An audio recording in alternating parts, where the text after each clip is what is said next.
अब बिना समय किए हुए आगे की यात्रा तय करते हैं। कार्तवीर्यार्जुन द्वारा दत्तात्रेय जी की भक्ति। गर्ग जी के द्वारा दत्तात्रेय भगवान का वृतांत सुनकर कार्तवीर्य अर्जुन महात्मा योगेश्वर के चरणों में गए। अर्जुन ने उनको साष्टांग प्रणाम किया, फिर भक्तिपूर्वक अर्घ्य, पुष्पमाला, सुगंधित द्रव्य, जल तथा चंदन आदि भेंट करके पूजन किया करते थे तथा दत्तात्रेय जी के खाने के बाद जो जूठा अन्न बच जाता था उसे ही खाते थे।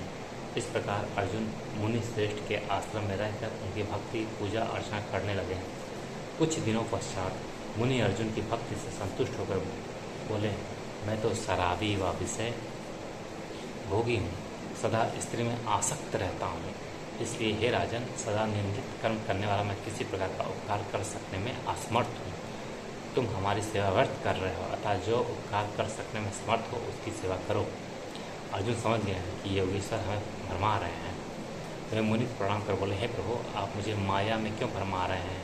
आप अपनी माया से युक्त होने के कारण निष्पाप हैं तथा ये देवी की जगत जननी होने के कारण सदा ही पाप रहित हैं।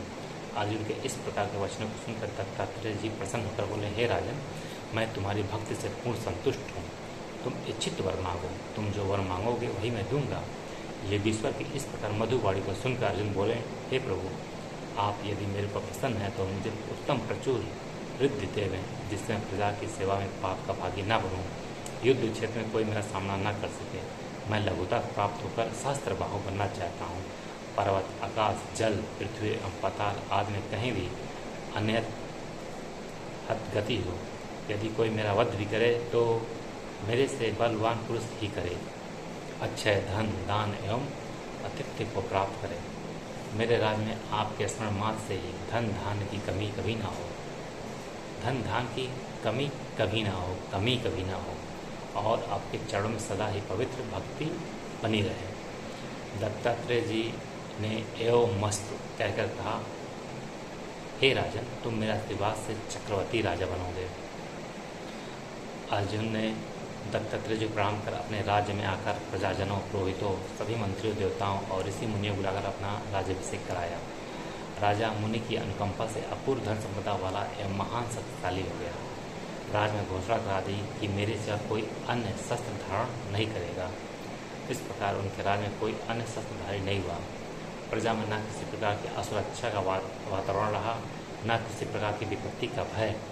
अर्जुन के यज्ञ, दान, तप और युद्ध में अति चेष्टा को देखकर अंगिरा मुनि ने कहा, अर्जुन के समान महान शक्तिशाली यज्ञ, दान और तप आदि करने वाला आज तक हुआ है ना होगा। अंगिरा मुनि ने यह बात कही थी। इस प्रकार दत्तात्रेय जी की जो परम भक्ति करता है, दत्तात्रेय जी की जो परम भक्ति करता है, उसकी सभी मनोकामनाएं पूर्ण होती है। इससे सभी को दत्तात्रेय जी की प्रार्थना सदा करना चाहिए।